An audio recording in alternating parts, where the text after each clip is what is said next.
2. How we doing, everyone? And welcome back to another edition of FSI's PGA DFS Pick Show. I am your host, TK Nation 47, joined by John Cool 19. John, how was your Palmetto Championship, and are you excited for the U.S. Open, our third major of the year? I'm super pumped for the U.S. Open, the Palmetto. I played really light on Draftkings. Thank goodness I did, because my lineups were trash. I was part of that 95 or 98%, whatever, who did not have 6 out of 6. My lineups were pretty trash, but I played at least smart by toning down the bankroll for the week, and I will turn it right back up for this week. Super excited for the U.S. Open. Tons of value plays. Basically, I feel like you can't build a lineup and hate it in this event, and last week you couldn't build a lineup and like it. So I'm really excited. How about you? How did you do with the Palmetto? I did actually have a few 6 of 6 lineups, but unfortunately, I did not have a superior weekend as some of the others that did have 6 of 6 did. My guys kind of fell apart on the end around 3, and all my upside kind of went at the wayside. But it was overall another, back to even kind of week for me. It's kind of like what I do every week, and then the big one will come, and hopefully it's for the U.S. Open, because we have some juicy prize pools, multiple millionaire maker shots for a millionaire top prize. I'm going to take my stabs in the millionaire maker. I have over, I think, like 14 tickets saved up for this one, so I'm pretty pumped. Nice. I'm in it for the millies. Let's hope for the big one here at Torrey Pines. We are at the South Course. If you have not had a chance, please do so. Give John's course preview a look, and give that video a like and comment. Also, speaking of which, we have a little promo going here for this video. Give us a comment below with your winner and their score, and the closest to that will win a free VIP week. So yeah, comment below, give us your winner and their score, free VIP week for the closest to that name and number. So that's fun, new for us, and pretty exciting. But let's get into some picks. We're going to talk some favorites here, and we have personally my favorite slide of the year so far to date. We have Bryson and Brooks. I wouldn't say I'm team Bryson, because personally I side with Brooks in the saga, but I am playing Bryson in the majority of my lineups with studs. He's going to be in some of my high dollar lineups. I just think he's a perfect course fit. Number one off the tee, he won the U.S. Open last year by just, with the superior driving distance. He's just, if everyone's going to be hitting it out of the rough and Bryson's just going to be 50 yards ahead of everybody, I think that just gains its advantage speaks for itself. Proximity, he was first in proximity 200 plus as well, second in driving distance, only behind Cameron Champ. And he's second in bogey avoidance too, which is huge here at Torrey Pines. You're going to score bogeys and you're going to score birdies, and I think Bryson's going to be able to do a good enough job of limiting the bogey side of it. Yeah, 18th at the Memorial, 38th at the PGA. Those aren't amazing results, but that tells me his golf games is there. And I'm not team Bryson for the saga, but I'm team Bryson for the DraftKings week. How about you? Yeah, I'm with you as far as I am part of Team Brooks, but this week particularly, I am going to play a lot more Brooks on DraftKings. Biggest reason for me, this dude is absolutely excellent at the majors. Just looking at his last 11 majors he participated in, he did have a missed cut. He did have a 39th and a 29th, but he also has 3 wins. He's got 3 second place finishes and a 4th place. That's just insane. He is an absolute major killer. When it comes to U.S. Opens, he's made 6 out of the 7 cuts. He has 6 top 20s. All of those were top 20s, all of his U.S. Opens except for the miscut. Twice as a winner, 4 times in the top 5. There's absolutely everything to love about Brooks Koepka on really tough courses with really big prize pools. This dude just shows up. I don't really care about the form when it comes to that, but really he's not doing too bad right now. His last 10 events. It is 6 missed cuts. That's not something you want to see for a guy up at the top. But again, this dude just shows up at the majors. He also did win the Waste Management Phoenix Open during that stretch of 10 events. And he was the runner-up at the PGA. He was also runner-up at the WGC. So yeah, you can say he's only made 4 out of his last 10 cuts. But yeah, he's got a winner and 2 runner-ups in those 4 made cuts. So I'll take the winning probability here on Brooks this week over just his current form. Give me that win equity. When it comes to stats too, last 36 rounds, he's 12th in ball striking, 13th greens in regulation, 14th in distance. So he's going to get it done there. He's really just kind of a balanced golfer that I'm going to be playing a ton of this week. And also give me Team Brooks in the saga too. I'm just cracking up every time I see this photo. It's fantastic. So yeah, I love me some Brooks this week, but you and I were talking about it earlier. It's really kind of tough to pick who you don't want to play at the top end of the field. Because, I mean, there might be small knocks on BRYSON. Okay, yeah, BRYSON didn't play well on this course earlier this year.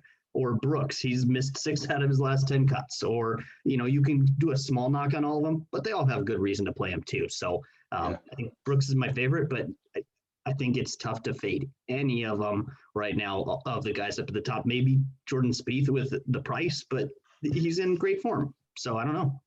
Yeah, Spieth's number 1 tee to green and number 1 on the approach, and that's going to be hard to fade. And then you have DJ, who looked like he was kind of coming back last week, but I think his ownership is going to be a little bit too high. So like maybe he is the fade. I mean, there's just going to be so many different things going into the week on who to decide between in the top of this leaderboard. That's why I'm going to suggest to you guys that you hop in the Discord if you're or not. And you can get, all the conversations we'll be having leading up to Thursday about who you like in this top range. And we'll give you guys a player pool and a core, and we help you decide who you want to play here at the top. And I think that's going to be a big talking point this week as it goes on. But for the value side of everything, I'm going to go with some 7K golfers here. I think this 7K range is juicy. I like Jason Kokrak at 76.55 to 1. I don't think the number's good enough to bet. I think that's kind of just, a DraftKings play. Very long driver, won the Charles Schwab Challenge. He is 12th in my model, 20th off the tee, 13th in driving distance, and 13th in proximity. And that's really what I'm plucking from as far as making a decision point in my model breakdown is those 3 statistics. Can you drive it far off the tee? Can you gain strokes off the tee if you don't drive it well? And then how well are you with your long irons? Because a lot of these guys are going to be hitting long irons from the rough with that tall, thick Kikuyu grass.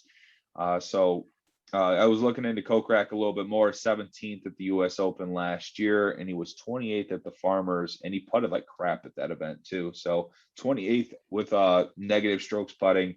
I think that speaks volumes about how well he is as a course fit.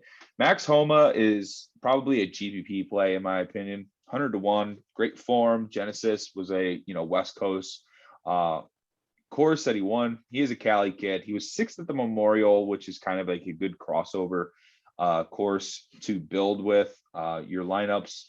And he's 3rd in par 5s and 25th in bogey avoidance. So, you were talking about Spieth. He's not a bomber. He's just really good tee to green. I think that's kind of Max Homa's style to do this, is like the Spieth way or like the Patrick Reed way, where you're just scrambling, not making bogeys, and you're taking advantage of your par 5s. And that's kind of what Reed and Spieth do well when they're not necessarily the course fit. And I think that's what Homa can provide at a low 7K number, but it's still GPP. And I think Kokrak would be my cash play in this build or in this slide. So moving on to value for you, fire away. And what are your thoughts on these two? Yeah, I couldn't agree more with the last statement you made here. Max Homa being a GPP play and Jason Kokrak being certainly at least somebody to consider for your cash lineups. If you look like the last 6 months or so, Kokrak's just been killing it. The form is excellent, not just short term because he won a couple weeks ago, but really the last 6 months have been great. Max Homa, on the other hand, my concern there is if you look at like some of the really tough events, like the Genesis is not an easy event. He excels. He plays great. But then if you do the flip side and you say, well, let me look at just the majors, he struggles. He's had some difficulties at these majors. So I think it's kind of a, well, what are you going to put more weight on? Is it the majors, or are you going to put more weight on his ability to win on, really play well and even win on difficult courses?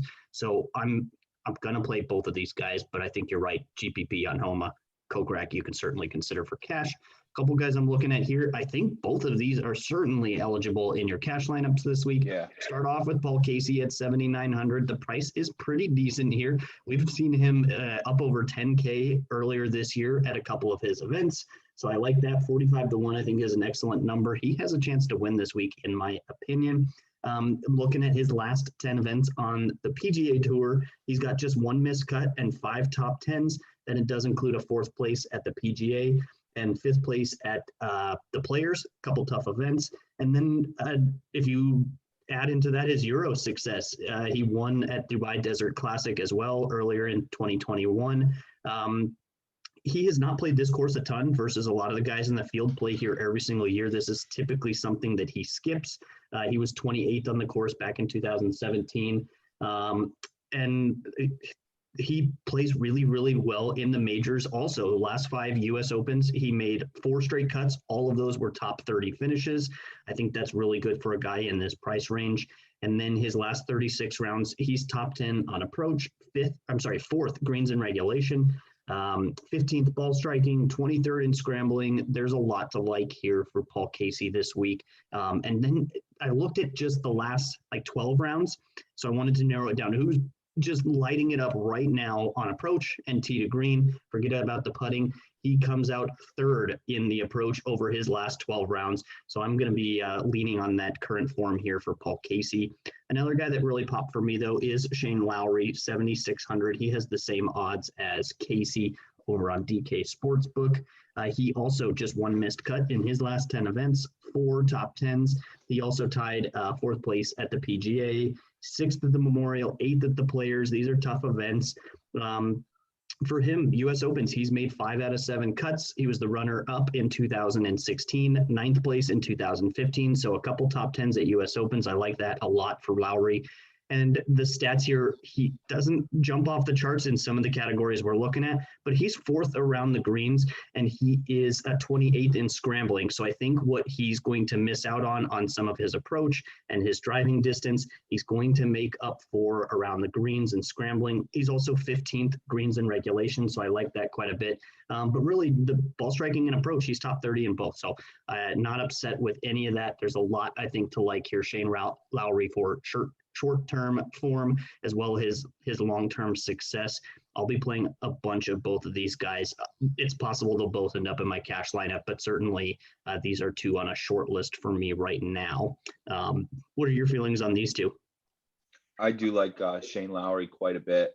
I think he's been getting bet down because he was at 80-1 last week when we started to get US Open odds, and the way he's been striking the ball, I think, and the way he's finishing tournaments is why we're starting to see that number come crashing down.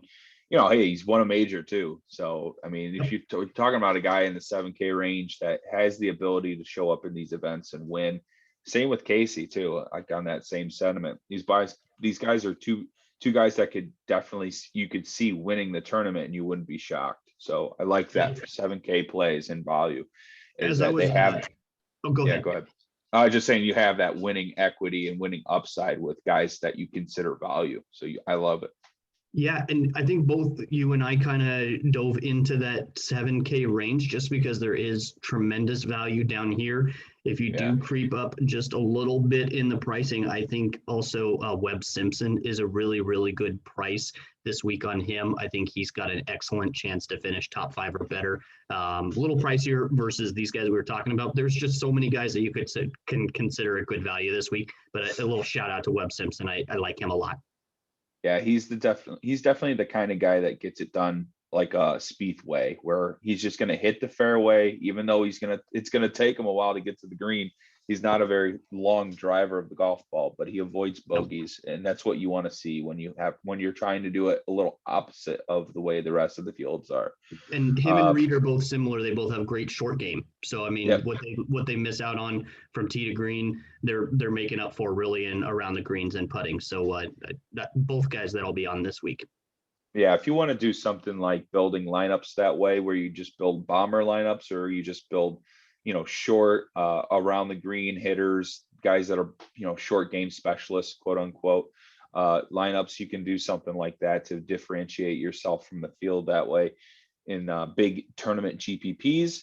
But we're going to need some guys that people are sleeping on to win tournaments with. And we've been really doing well on this slide for quite a while now. I'm shooting for Taylor Pendrith, a $6,500, $250 to 1 odd young bomber from Canada. He was 23rd last year in the 2020 US Open. He was 40th at the prior year. So he's 2 for 2 in cuts made. He's a guy who played typically mostly on the Corn Ferry Tour. He's just a perfect mold for a course like this.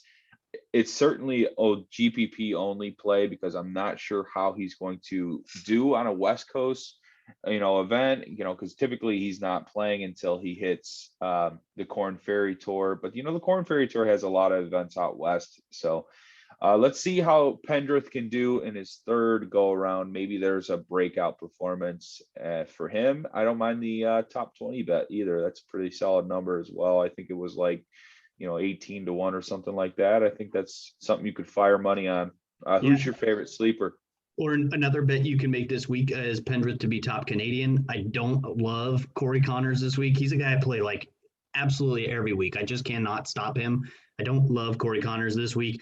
Between Connors and I think there's only like 4 Canadians in the US Open, but I think Pendrith is a decent bet if you want to bet him top 20. Also top Canadian, I think you get good odds there. So for me though, it was difficult. Under 6K is tough. There's a handful of guys that I'm going to throw some darts at, just a little sprinkle here or there. I'm not going to play probably anybody under 7K in high dollar lineups.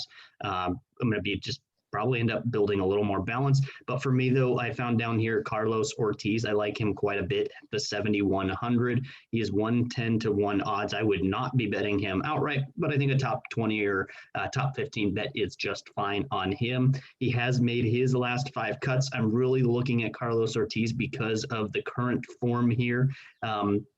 In those last 5 cuts, 16th at the Memorial, 29th at he was 16th at the Memorial. Also earlier this year, he was 29th on this track at the Farmers.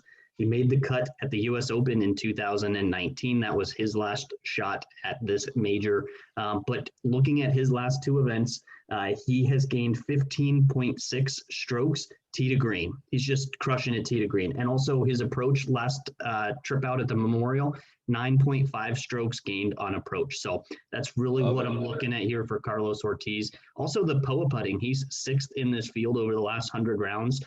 So I like that a lot. A couple other stats. He's 16th around the greens in this field and 22nd in distance. Also top 20 in scrambling. And he's not awful on approach, 53rd. But again, I mentioned how much he has gained.